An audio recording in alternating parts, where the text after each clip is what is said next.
Selamat datang di channel Baca-Baca. Selamat menikmati novel yang berjudul Kekuatan Harvey Dark untuk Bangkit.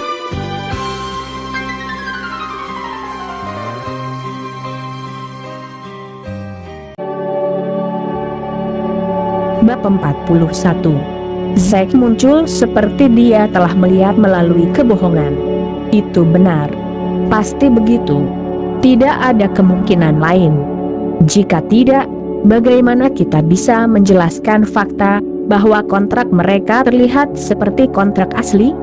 Tapi mereka begitu bodoh, tidak terpikir oleh mereka bahwa kebohongan mereka akan terbongkar begitu cepat. Ya, mungkin itu masalahnya di sini. Kakek Zimmer, panggil mereka pulang, dan kita akan menyelesaikannya sampai tuntas. Itu benar. Kita sudah lama mengetahuinya bahwa menantu yang menumpang itu hanyalah orang yang tidak berguna. Tanpa diduga, dia pergi dan menjadi pencuri.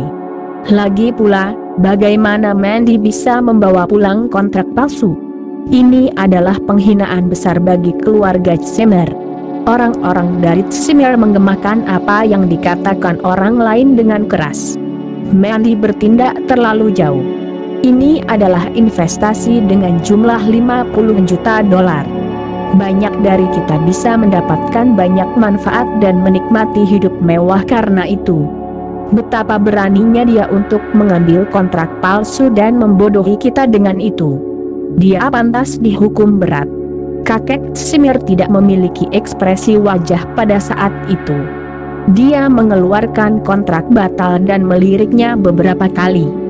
Dia kemudian berkata dengan dingin, "Minta Lilian untuk menelepon mereka pulang.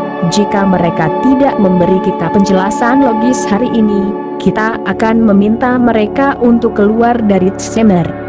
Banyak Zimmer saling memandang dan mengangguk berulang kali. Itu hal yang bagus. Tanpa Mandy di keluarga mereka akan bisa mendapatkan bagian yang lebih besar dari properti di masa depan. Mereka sangat menginginkan Mandy dan keluarganya tidak diakui dari keluarga. Di York Enterprise, Harvey hampir membaca dokumen di perusahaan selama 2 hari itu. York Enterprise adalah perusahaan investasi pada awalnya. Tetapi sepupunya, Belle, telah melakukan banyak investasi yang tidak berguna di masa lalu. Dan dia telah membuat perusahaan menderita kerugian yang signifikan. Dia bahkan tidak mengelola perusahaan dengan baik, dan keuntungan yang mereka peroleh selama tahun sebelumnya kurang dari 15 juta dolar. Keuntungan seperti itu dianggap agak kurang untuk sebuah perusahaan yang bernilai 1,5 miliar dolar. Beruntung, begitu Harvey diangkat sebagai presiden, dia membatalkan beberapa kontrak yang belum terlaksana. Perusahaan kemudian dapat beristirahat dari menderita kerugian yang signifikan. Selain itu, mereka harus lebih berhati-hati dengan investasi apapun di masa depan. Harvey secara kasar telah membaca semua proyek investasi sebelumnya. Bahkan, kecuali proyek pusat perbelanjaan Zimmer, satu-satunya proyek lain yang cukup berharga adalah proyek pusat otomotif. Harvey membaca informasi itu. Dia ingat sepeda listriknya rusak, dan cukup merepotkan jika dia selalu meminta Evan untuk menjemputnya. Dia harus punya mobil sekarang. Dia bisa pergi dan membeli mobil hari itu. Dan pada saat yang sama bisa pergi dan menyelidiki, apakah pusat otomotif itu memiliki nilai investasi. Setelah dia meminta Evan untuk menelepon pusat otomotif, dia tidak memintanya untuk mengirimnya ke sana. Namun, dia mengendarai sepeda listriknya dan langsung pergi ke sana. Sebuah pusat otomotif adalah jenis baru dari showroom komersial. Itu tidak digunakan hanya untuk menjual mobil merek tertentu. Namun, semua merek mobil mewah berkumpul di sana. Penjualan mobil tersebut bersifat eksklusif, sehingga konsumen lebih nyaman untuk memilih dan membeli mobil yang dia inginkan.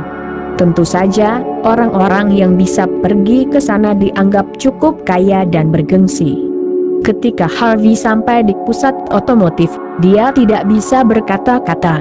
Ada banyak mobil mewah yang diparkir di pintu masuk pusat otomotif, seperti BMW, Audi, dan Mercedes-Benz. Jelas bahwa orang yang bisa pergi ke sana dan membeli mobil hanyalah orang kaya. Dia memarkir sepeda listriknya di sana, dan itu adalah pemandangan yang tidak menyenangkan. Tapi tidak apa-apa dengannya. Dia memarkir sepeda dengan baik dan memasuki tempat itu. Cukup banyak mobil mewah yang dipajang di sana. Ada berbagai macam merek mewah di sana. Tapi itu tengah hari, jadi tidak banyak pelanggan. Beberapa sales berkumpul dan mengobrol di antara mereka sendiri. Ketika mereka melihat Harvey memasuki tempat itu, mereka tidak ingin menghiburnya. Harvey berdandan dengan cara yang lusuh, dan dia bahkan datang dengan sepeda listrik. Dia mungkin semacam pekerja yang bekerja di pabrik terdekat. Dia mungkin pergi ke pusat otomotif untuk menikmati sistem pendingin udara di sana dan mungkin ingin mengambil beberapa foto di sana untuk diposting di Moments untuk pamer. Mereka telah melihat orang-orang seperti itu sedemikian rupa sehingga mereka tidak mau melayani mereka. Tidak ada yang pergi untuk melayani dia, tapi dia tidak terburu-buru. Bagaimanapun, dia pergi ke sana untuk menyelidiki tempat itu.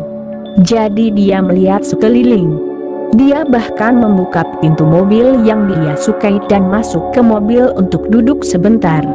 Pada saat itu, seorang sales yang tampak seperti supervisor tidak tahan lagi melihatnya. Para pekerja ini suka datang dan mengambil foto. Tidak apa-apa. Tapi kenapa mereka harus masuk ke mobil seperti itu? Apakah mereka dapat menggantinya jika mereka merusak mobil? Tuan, halo. Bolehkah saya tahu jika Anda salah masuk toko? Dealer Kia ada di jalan lain, kata wanita berjas profesional yang berjalan mendekat dan tersenyum padanya. Kia? Harvey tertegun untuk beberapa saat. Dia lalu tersenyum dan berkata, saya tidak mau membelinya. Saya datang untuk melihat BMW, Audi, dan yang lainnya. Saya mencoba melihat apakah ada yang enak di mata saya. Ada yang enak dipandang? Sales cantik itu tersenyum palsu standar. Dia dipenuhi dengan penghinaan yang tidak bisa disembunyikan. Bukankah pria ini sangat pandai berpura-pura? Dia jelas orang yang sangat miskin. Dia juga memiliki rambut yang berantakan. Bagaimana dia bisa berpikir bahwa dia memiliki hak untuk mengadakan pertunjukan di sini? Apakah dia terlalu banyak menonton video dan lelucon online?